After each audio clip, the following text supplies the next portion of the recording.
Hello, welcome back to ఈ తరం కథలు. ప్లీజ్ ముందుగా వీడియోకి ఒక చిన్న లైక్ చేయండి. లైక్తో పాటు హైప్ ఇవ్వండి. కొత్తగా ఎవరైనా మన ఛానల్ని చూస్తే ప్లీజ్ సబ్స్క్రైబ్ చేసుకోండి.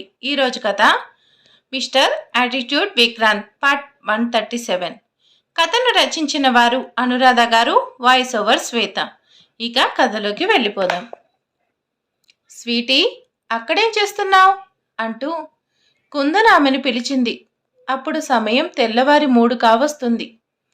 స్వీటీ చాలా సమయం హాల్లో కూర్చొని ఆదిత్య ప్రవర్తన తలుచుకుని బాధపడుతుంది. అతడు విడిచి వెళ్ళినప్పటి నుండి స్వీటీ మనసులో లేదు. కుందన పిలుపుతో స్వీటీ ఉలిక్కిపడి అత్తయ్య వైపు చూసింది. కుందన కంగారుగా స్వీటీ దగ్గరకొచ్చి, ఏమైందిరా, నిద్ర రావడం లేదా, ఎందుకు అలా ఉన్నావు అని అడిగింది. అత్తయ్య, నాకు చాలా బాధగా ఉంది. మనసంతా ఏదో తెలియని బెంగగా ఉంది. ఎందుకు అలా ఉందో తెలియడం లేదు అత్తయ్య. హే స్వీటీ అని ఆమెను దగ్గరికి తీసుకొని, నీతో గతమంతా చెప్పకుండా ఉంటే బావున్ను అనిపిస్తుంది స్వీటీ. ఇప్పుడు నీకు జరిగిందంతా తెలుసు. అందుకే తెలుసుకున్న గతాన్ని నువ్వు భరించలేకపోతున్నావు. చాలా డిస్టర్బ్ అయ్యావు. నువ్వు తెలుసుకున్న విషయాలు సాధారణమైనవి కాదు. అదంతా తెలుసుకొని తట్టుకునే వయసు, అనుభవం నీకు లేవు. అందుకే ఇంత అప్సెట్ అవుతున్నావు. ప్లీజ్ స్వీటీ, గతాన్ని వీలైనంత త్వరగా మర్చిపో. అదే నీకు మంచిది అంది కుందన. నీ భవిష్యత్తు కోసం ఆలోచించు. ఈ తరం అంతా సంతోషంగా ఉండాలి అన్నదే మా అందరి కోరిక, ముఖ్యంగా అనన్య కోరిక. స్వీటీ అత్తయ్య ఒడిలో తలపెట్టుకుని ఆదిత్యనే తలుచుకుంటూ అనుకుంటుంది. ఒకసారి ఊహించని, భరించలేని విషయం ఏదైనా మనిషిని తెలిస్తే తట్టుకోవడం కష్టం. అత్తయ్య చెప్పింది నిజం. అత్తయ్య, మీరన్నది నిజమే. ఊహించని వాస్తవం ఏదైనా తెలిస్తే తట్టుకోవడం అందరికీ సాధ్యం కాదు కదా. చెప్పానుగా స్వీటీ, పరిస్థితులు ఒక్కసారి మనిషిని, జీవితాన్ని ఊహించని విధంగా మార్చేస్తాయి. వాటిని తట్టుకొని నిలబడి ఎదురైన సవాలుతో పోరాడడానికి సమయం పడుతుంది. ఓపిక కావాలి, ఓర్పు కావాలి. అలాంటి పరిస్థితుల్లో మన అనుకున్న వారు తోడు, ఊరట అందివ్వాలి. స్వీటీ ఆదిత్య తాను చెప్పింది నమ్మలేదు. అర్థం లేకుండా మాట్లాడాడు. కానీ అంతకంటే ముందే అతడు చాలా అప్సెట్ అయ్యి ఉన్నాడు. నన్ను విచిత్రమైన ప్రశ్నలు వేస్తూ ఎంతో బాధగా హత్తుకున్నాడు. స్వీటీ అదంతా గుర్తు చేసుకుంటూ, నువ్వు నన్ను హక్ చేసుకొని ఊరట పొందావా ఆదిత్య? నీకు నేను అంత ఇంపార్టెంటా? అసలు నువ్వెందుకు అంత బాధపడ్డావు? ఎందుకు నాతో ఏమీ చెప్పలేదు? ఎందుకు నేను చెప్పింది నమ్మలేదు? అసలు నువ్వెందుకు బాధపడ్డావు నాకెలా తెలుస్తుంది? కుందన, స్వీటీ, ఎంత సైలెంట్గా ఉన్నావు? ఇంకా ఎటువంటి డిస్కషన్ వద్దు. మార్నింగ్ మనం చెన్నై వెళ్తున్నాం. అక్కడికి అత్తయ్య వాళ్ళు వచ్చేస్తారు. నువ్వు నీకు తెలిసిన గతం గుర్తు చేసుకుంటూ అనన్య అత్తయ్య ముందు ఇలా బాధగా ఉన్నావంటే తనకి డౌట్ వచ్చేస్తుంది. ఇంకా మీ విక్రాంత్ మావయ్య మామూలోడు కాదు. నిమిషాల్లో అంతా తెలుసుకోగలరు. అలా వాళ్ళకి ఏమీ తెలియకూడదు.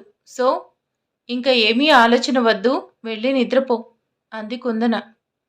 అయినా నువ్వు ఆలోచించాల్సిన విషయం జరిగిపోయిన గతం కాదు, నీ బావ సౌరవ్. వాడి కోసం ఆలోచించు, ఇంకేది వద్దు, సరేనా? స్వీటీ ఉలిక్కిపడి, నేను ఆలోచిస్తుంది తన కోసమే అత్తయ్య. నాకు బావ కాకపోయినా ఒకప్పటి సౌరవ్ మావయ్య పోలికలు కలిగిన ఆ మెంటల్ ఫెలో కోసమే. ఎస్, వాడి కోసమే నేను ఆలోచిస్తున్నా. చెన్నై వెళ్ళాలి, వాడిని ఎలా అయినా చూడాలి. ఎలా ఉన్నాడో ఏంటో, నాకు వెంటనే వాడితో గొడవ పడాలనుంది. ఆమె అలా ఆలోచిస్తూ ఏదో గుర్తొచ్చినట్టు, నో లేదు, నేను వాడికి గుడ్ బై చెప్పానుగా. ఇంక వాడి కలవను, మాట్లాడను. ఒకవేళ వాడికి ఫోన్ చేసి మాట్లాడినా, ఎదురుపడినా తెగ ఫోర్స్ కొడతాడు. ఆ మెంటల్ సంగతి నాకు తెలుసు. అందుకే నేను వాడికి దూరంగా ఉంటాను, అంతే. ఇంకంతా అయిపోయింది. నేను గతాన్ని గుర్తు చేసుకుంటూ బాధపడను. వీళ్ళందరికీ ఆదిత్యని చూపించి చనిపోయిన సౌరవ్ మావయ్యని గుర్తు చేయను. వాడసలే మెంటల్ ఫెలో. తన యాటిట్యూడ్తో అందరినీ బాధ పెడితే ఓ నో వద్దు. అందుకే ఇక్కడితో అంతా ఆపాలి అని ఫిక్స్ అయింది. అందుకే మనసు రాయి చేసుకొని సరే అత్తయ్య వెళ్ళి పడుకుంటా కాసేపు, మనం చెన్నై వెళ్తున్నాం అనింది స్వీటీ. విక్రమ్ చాలా మత్తుగా నిద్రపోతున్నాడు. గత 2 రోజులుగా అతడికి కంటి మీద కునుకు లేకుండా పోయింది. ఇప్పుడు అతడి మనసంతా అలజడిగా ఉంది. ఉన్నట్టుండి ఎంతో కలవరం మొదలైంది. తనని కన్నవాళ్ళు తాను ఉన్న ఊరిలో అడుగుపెట్టారు అన్నట్టు, ఆ బంధం అతడిని కదిలించినట్టు ఉలిక్కిపడి లేచాడు. వాచ్ చూపిస్తున్న టైం అతడికి తెలియజేస్తుంది. అమెరికా నుండి ఫ్లైట్ ఇండియా వచ్చి చేరుకుంది. నీ వాళ్ళు వచ్చేసుంటారు అంటుంది. విక్రమ్ తల పట్టుకొని ఆలోచిస్తూ గట్టిగా ఊపిరి తీసుకొని వెళ్ళి ఫ్రెష్ అయ్యాడు. ఎంత వద్దు అనుకుంటున్నా మనసు ముందుకు అడుగు వేయి అంటుంది. ముందుగా చెన్నై చేరుకున్న స్వీటీ కుందన అక్కడి ఇల్లు చేరుకున్నారు. అనన్య, విక్రాంత్ సౌరవ్ల రాక కోసం ఎదురు చూస్తున్నారు. ఆ ఇంటి బయట చాటుగా కారులో కూర్చొని మరో వ్యక్తి వాళ్ళ కోసం ఎదురు చూస్తున్నాడు. అతడు మరెవరో కాదు, మన విక్రమాదిత్య. అతడికి చాలా ఆశగా ఉంది ఒక్కసారి తన వాళ్ళని చూడాలి అని. అందుకే ఎయిర్పోర్ట్లో ల్యాండ్ అయిన ఫ్లైట్ అందులో ఉన్న వాళ్ళు వాళ్ళ ఇంటికి చేరుకునేలోగా విక్రమ్ భరత్ ఇల్లు చేరుకున్నాడు. విక్రమ్ కార్ ఆ ఇంటికి ఆపోజిట్లో పార్క్ చేసి ఉంది. ఆ ఇంటి మెయిన్ గేట్ దాటి ఎవరు లోపలికి వెళుతున్నా విక్రమ్కి కనిపిస్తారు. అందుకే చాలా ఆశగా చూస్తున్నాడు. స్వీటీ, కుందన హాల్లో ఉన్నారు. అంతలో స్వీటీ ఫోన్ రింగ్ అయింది. చూడబోతే కేశవ్ చేస్తున్నాడు. స్వీటీ ఆతృతగా ఫోన్ లిఫ్ట్ చేసి డాడీ చెప్పండి అంది. ఆయన హడావిడిగా హా స్వీటీ, మేం వచ్చేస్తున్నాం, బయటకు వచ్చి నిల్చో, మీ బావ హ్యాపీగా ఫీల్ అవుతాడు అని చెప్పాడు. ఆమెకు చివరి మాట నచ్చలేదు. అయినప్పటికీ తాను ఎదురు చూస్తున్న వాళ్ళు వస్తున్నారు. అందుకే అత్తయ్యతో కలిసి ఇంటి బయటకు వచ్చింది స్వీటీ. విక్రమ్కి ఎవరో ఇంట్లో నుండి బయటకు రావడం కనిపించింది. ఆ వస్తుంది స్వీటీ అని ఆశ అతడికి కారు దిగి చూడు అని తొందర చేస్తుంది. అందుకే విక్రమ్ కారు దిగే ప్రయత్నం చేస్తున్నాడు. అంతలో 3 పెద్ద వెహికల్స్ విక్రమ్ ఉన్న కార్ క్రాస్ చేసుకొని మెయిన్ గేట్ లోపలికి చేరుకున్నాయి. విక్రమ్ తన ప్రయత్నం మానుకొని అలాగే చూస్తూ ఉండిపోయాడు. స్వీటీ అలాగే కుందన వచ్చిన వాళ్ళకి వెల్కమ్ చెప్తున్నారు. విక్రమ్ ఆతృతగా చూస్తున్నాడు. కానీ చాలామంది వచ్చారు. అందుకే అతడికి తన తల్లి తండ్రిని చూడడం వీలు పడడం లేదు. ఎక్కువ మంది ఉన్నారు. ఎవరో తెలియడం లేదు. అంతేకాకుండా 3 వెహికల్స్ కావడం వల్ల విక్రమ్కి ఏమీ కనిపించలేదు. వచ్చిన వాళ్ళు హడావిడిగా లోపలికి వెళ్ళిపోతున్నారు. అక్కడ నడవడానికి కాస్త ఇబ్బంది పడుతూ గాయాలతో ఉన్న సౌరవ్కి అతడి బ్రదర్స్ హెల్ప్ చేస్తూ లోపలికి తీసుకువెళ్తున్నారు. స్వీటీ సౌరవ్ పరిస్థితి చూసి అదంతా ఆదిత్య చేసిన పని గుర్తు చేసుకుంటూ చాలా అప్సెట్ అయింది. ఆమెకు అనన్య కనిపించింది. అంతే, అస్సలు కంట్రోల్ అవ్వలేకపోయింది. ఆమెను పట్టుకుని ఏడ్చేసింది. స్వీటీ బాధపడడం, ఫీల్ అవ్వడం చూసి సౌరవ్ ఆశ్చర్యపోయాడు. మిగిలిన వాళ్ళు ఆమెను కంట్రోల్ చేస్తుంటే అనన్య స్వీటీని చూసి చాలా సంతోషపడుతూ, హే స్వీటీ, ఎందుకు ఏడుస్తున్నావు? సౌరవ్కి ఏమీ కాలేదు, చిన్న యాక్సిడెంట్ అంతే. చూడు, నేను ఎంతో కూల్గా ఉన్నాను. నువ్వు మరీ ఇంత సెన్సిటివ్ అయితే ఎలా అని సౌరవ్ కోసమే స్వీటీ బాధపడుతుందనుకుని బుజ్జగిస్తూ ఉంది అనన్య. కుందనకి స్వీటీ ఎందుకు బాధపడుతుందో తెలుసు. అందుకే తడబడుతూ, హా అవును స్వీటీ, నువ్వింత సెన్సిటివ్ అయితే ఎలా? సరే లోపలికి వెళ్దాం రండి అనింది కుందన. స్వీటీ కళ్ళు తుడుచుకుంటూ అనన్య వైపు చూసి సారీ అత్తయ్య అంది. అనన్య స్మైల్ చేస్తూ ఓకే ఓకే, నా కోడలి అందమైన ముఖం ఏడిస్తే అస్సలు బాలేదు. నువ్వేడిస్తే నేను చూడలేను. చూడు ఎంతలా కందిపోయిందో నీ ముఖం. డోంట్ క్రై అంటూ ప్రేమగా దగ్గరికి తీసుకొని వెనక్కి తిరిగి చూసి నీల్ రా లోపలికి అని పిలిచింది. అంతే. స్వీటీ ఉలిక్కిపడి అనన్య చూస్తున్న వైపు చూసింది. అక్కడి వాళ్లతో నీల్ మల్హోత్రా కూడా వచ్చాడు. అంతే. స్వీటీ షాక్ అయింది. ఇతడేనా సైకో లవర్ అన్నట్టు చూస్తుంటే నీల్ మల్హోత్రా నవ్వుతూ ముందుకొచ్చాడు. అంతా ఇంటి లోపలికి వెళ్ళిపోయారు. విక్రమ్ చాలా ఫీల్ అవుతూ తన వాళ్ళంతా లోపలికి వెళ్ళిపోయారని, తాను ఎవరిని చూడలేకపోయాడని ఫీల్ అవుతూ ఉన్నాడు. అలాగే అసలు తానేం చేస్తున్నాడో గుర్తు చేసుకుంటూ, ఓ నో, నేనెందుకు ఇలా చేస్తున్నాను, ఇక్కడ నేను ఉండకూడదు అనుకుంటూ దిగులుగా వెనక్కి వెళ్ళిపోతున్నాడు. ఆ సమయంలో విక్రమ్ కార్ హారన్ ప్రెస్ అయింది. ఇంట్లో అందరినీ కూర్చోమంటూ వాళ్ళకి మర్యాద చేయాలన్నట్టు చూస్తున్న స్వీటీ ఆ సౌండ్ వింది. ఆమెకు విక్రమాదిత్య కార్ హారన్ తెలుసు. అందుకే ఉలిక్కిపడి హడావిడిగా బయటకొచ్చింది. చూడబోతే అక్కడెవ్వరూ లేరు. స్వీటీ మనసంతా ఏదోలా అయిపోయింది. ఆమెకు వెంటనే ఆదిత్యని చూడాలని ఉంది. సంజయ్ బయటకొచ్చి, వదినా ఇక్కడేం చేస్తున్నావు అన్నాడు. తనని వదిన అని పిలిచిన సంజయ్ వైపు ఉలిక్కిపడి చూసింది స్వీటీ. సంజయ్ నవ్వుతూ, ఏంటి వదినా అలా చూస్తున్నావు, నిన్ను వదిన అన్నాననా? కేశవ్ మావయ్య స్ట్రాంగ్ ఆర్డర్. నిన్ను స్వీటీ అని కాదు, మేమంతా వదిన అని పిలవాలట. వరుణ్, అరుణ్ ఇంగ్లాండ్లో చిన్న పని ఉండి వెళ్లారు. వాళ్ళు ఇక్కడికి రాలేదు. వాళ్ళు కూడా నిన్ను వదిన అని పిలవాలి. మా అన్నకి కాబోయే భార్య కదా నువ్వు. ఆ మాటలకి స్వీటీ ఇంకాస్త అప్సెట్ అయింది. డాడీ ఎందుకు ఇలా చేస్తున్నారు అనుకుంటూ సంజయ్ వైపు ఇబ్బందిగా చూసి, ఇట్స్ ఓకే సంజయ్, నువ్వెలా పిలిచినా నేను నిన్ను ఒక ఫ్రెండ్గా అనుకుంటాను. పిలిచే పిలుపులో ఏముంటుంది సంజయ్, మనసులో మంచితనం, అభిమానం, గౌరవం ఉండాలి. స్వీటీ మాటలకి సంజయ్ హ్యాపీగా చేయి చూపిస్తూ, ఓకే వదినా, వరుసకి నువ్వు నాకు వదినైనప్పటికీ నేను నీకు బెస్ట్ ఫ్రెండ్ అనుకో. నేను కూడా నిన్ను బెస్ట్ ఫ్రెండ్ అనుకుంటా. ఇక మీదట నీకు ఎలాంటి సమస్య రానివ్వను. నీకెప్పుడు ఏ హెల్ప్ కావాలన్నా నేను చేస్తాను. స్వీటీ కాస్త సంతోషపడింది. అతడి చేయి పట్టుకొని, థ్యాంక్స్ సంజయ్, ఫ్రెండ్స్ అంటూ నవ్వింది. వెనక నుండి వచ్చిన కేశవ్ హడావిడి చేస్తూ, ఇక్కడేం చేస్తున్నారు? సౌరవ్ బాబుని రూమ్లో చేర్చాలి. స్వీటీ, నువ్వు బావకి కావలసిన పనులు దగ్గరుండి చేయాలి. రా నాతో. సంజయ్ నువ్వు వెళ్ళి ఫ్రెష్ అవ్వు అంటూ చాలా హడావిడి చేశారు కేశవ్. స్వీటీ మౌనంగా లోపలికి వెళ్ళింది.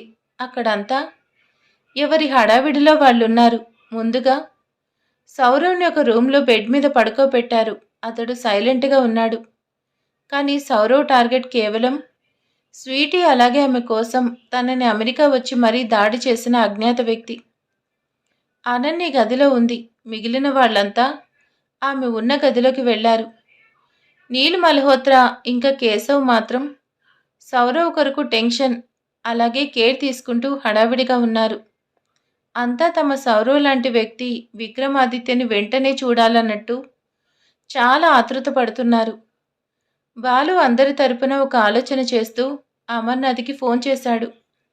నేను విక్రాంత్ బ్రదర్ని మాట్లాడుతున్నా. మీ ఎండీ గారు ఊర్లోకి వచ్చారా? మేము ఆయనతో కాంటాక్ట్ అవ్వాలని అడిగాడు. అక్కడంతా ఆతృతగా చూస్తున్నారు. అవతలి వ్యక్తి ఏమని ఆన్సర్ చేస్తాడో అని. అమర్నాథ్కి కాస్త ఇబ్బందిగా ఉంది. ఎంతో పెద్ద మనిషి విక్రమ్ని కలవాలంటున్నారు, కానీ ఇక్కడ పరిస్థితులు వేరుగా ఉన్నాయి అని ఇబ్బందిగా ఆన్సర్ చేశాడు. క్షమించాలి, ఎండీ గారు 2 రోజులు బిజీగా ఉంటారు. వాళ్ళ సిస్టర్కి పెళ్లి ఏర్పాట్లు జరుగుతున్నాయి. మాట్లాడడానికి కుదరడం లేదు. మీరు నాకు కాస్త సమయం ఇస్తే ఒక 3 రోజుల తర్వాత మీటింగ్ ఏర్పాటు చేస్తాను. అక్కడ అందరూ నిరాశపడుతుంటే విక్రాంత్ మాత్రం రిలాక్స్గా ఊపిరి తీసుకున్నాడు. ఆ కుర్రాడైతే ఇండియా వచ్చేశాడు. ప్రస్తుతం అక్కడే ఉన్నాడు. ఇంకేం కావాలి? ఎలా అయినా అతన్ని కాంటాక్ట్ అవ్వచ్చు అనుకున్నాడు విక్రాంత్.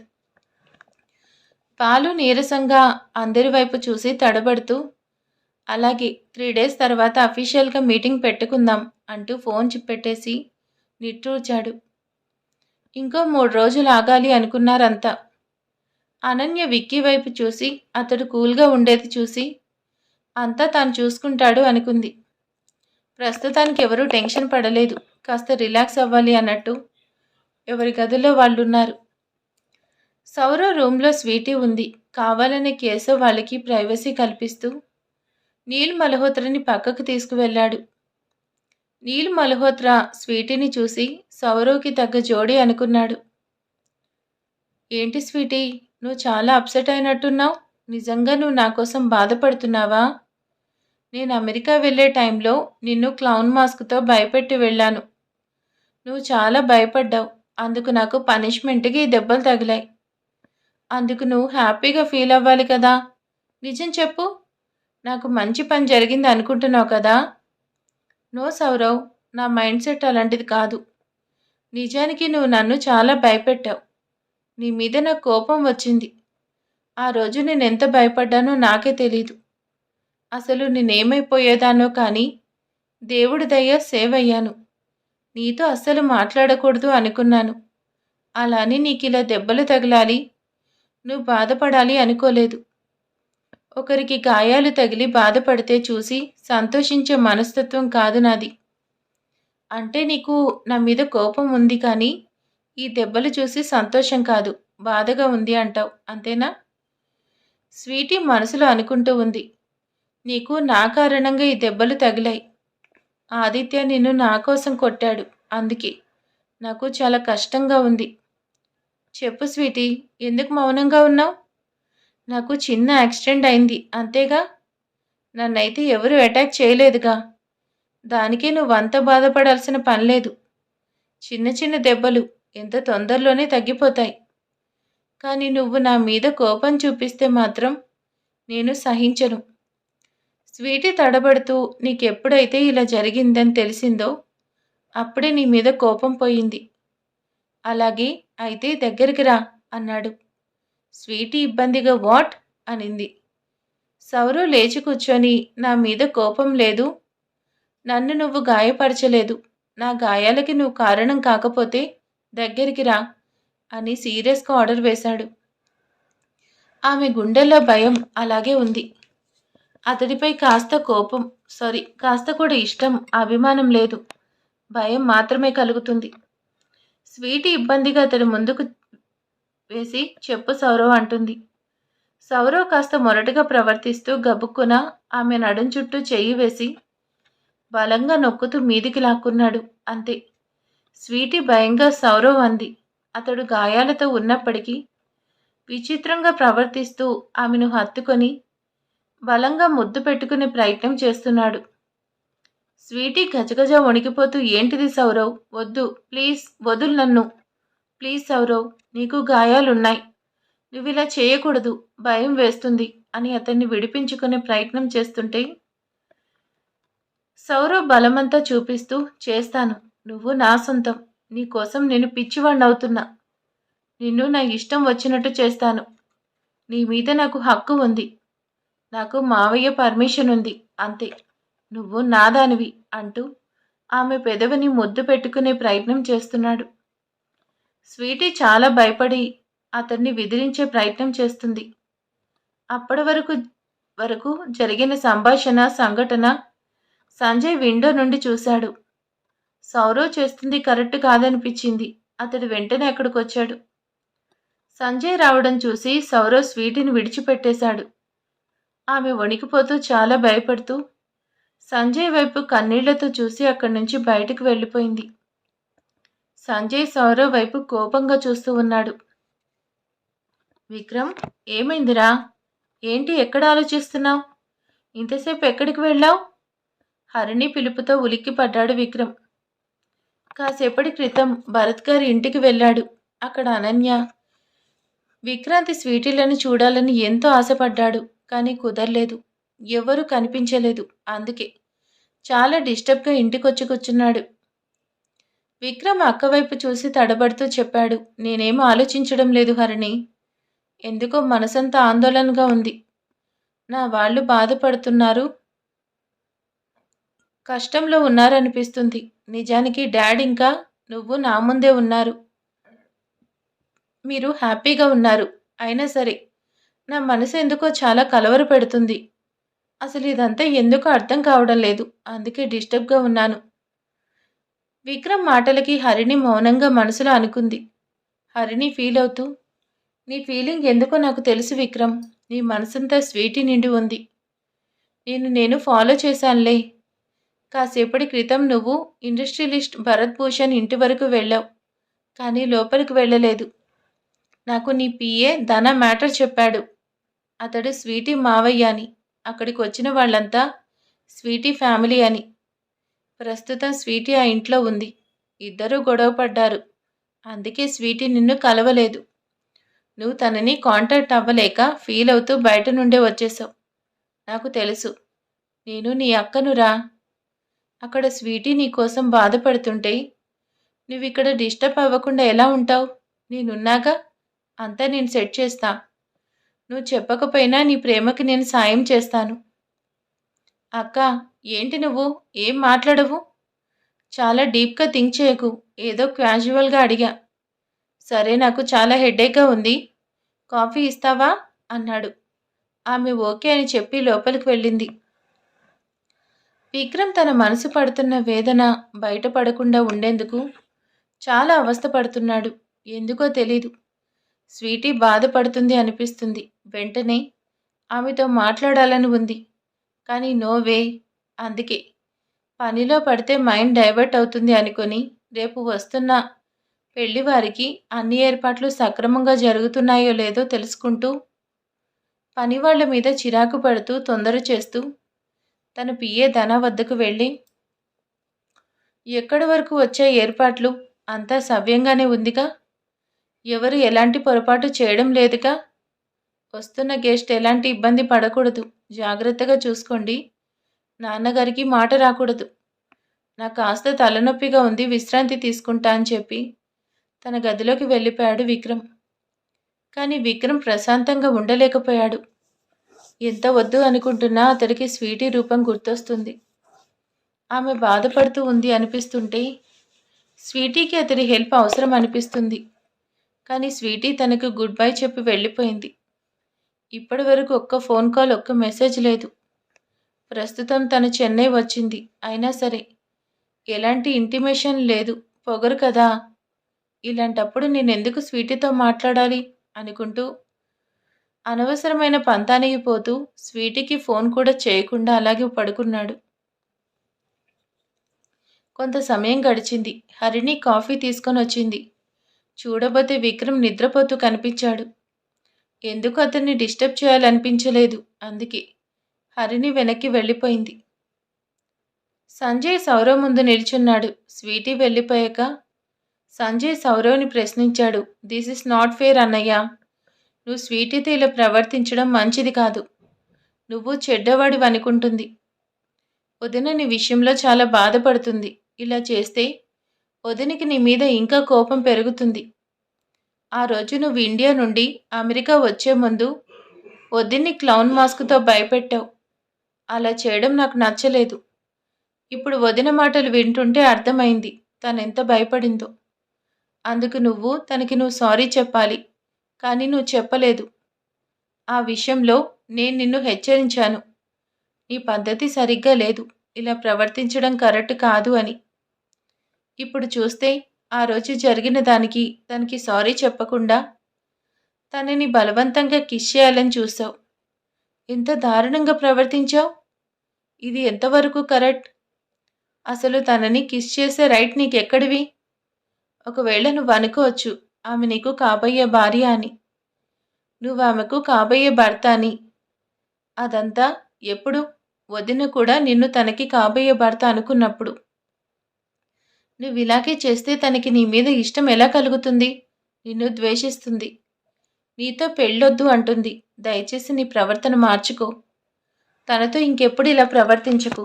అది నీకు మన కుటుంబానికి మంచిది కాదు. వెంటనే తనకి సారీ చెప్పు. సౌరవ్ సంజయ్ మాటలకి చాలా ఇరిటేట్ అయ్యాడు. షటప్ సంజయ్. నేనేం చేస్తున్నాను, ఏం చెయ్యాలనుకుంటున్నాను నాకు బాగా తెలుసు. నువ్వు నాకు సలహాలు చెప్పేంత పెద్దవాడివి అయిపోయావా? ఇంకెప్పుడు నీ లిమిట్స్ క్రాస్ చేయకు. నాతో ఇలా మాట్లాడితే ఊరుకోను. అసలేమనుకుంటున్నావు నా గురించి?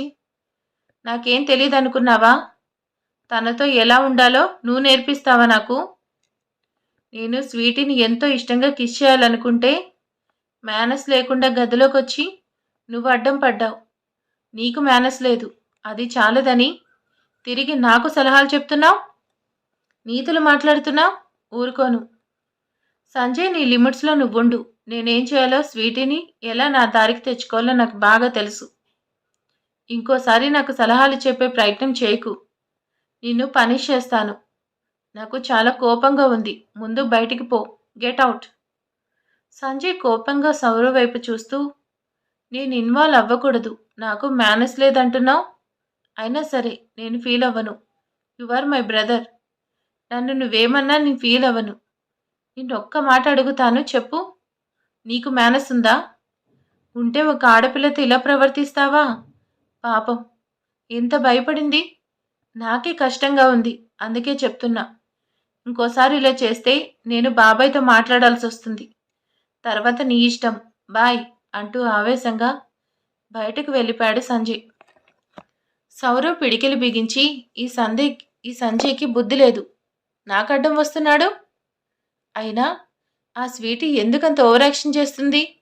నేను ముద్దేగా పెట్టుకోవాలనుకున్నాను. ఈ సౌరవ్ రేంజ్ ఏంటో తెలియడం లేదు తనకి. ఎలా అయినా దానికి నేనెంత ఇంపార్టెంట్ అనేది తెలిసేలా చేస్తాను. నీ బొంద. అతడు మొండిగా తాను వెళ్లే దారే కరెక్ట్ అనుకుంటున్నాడు.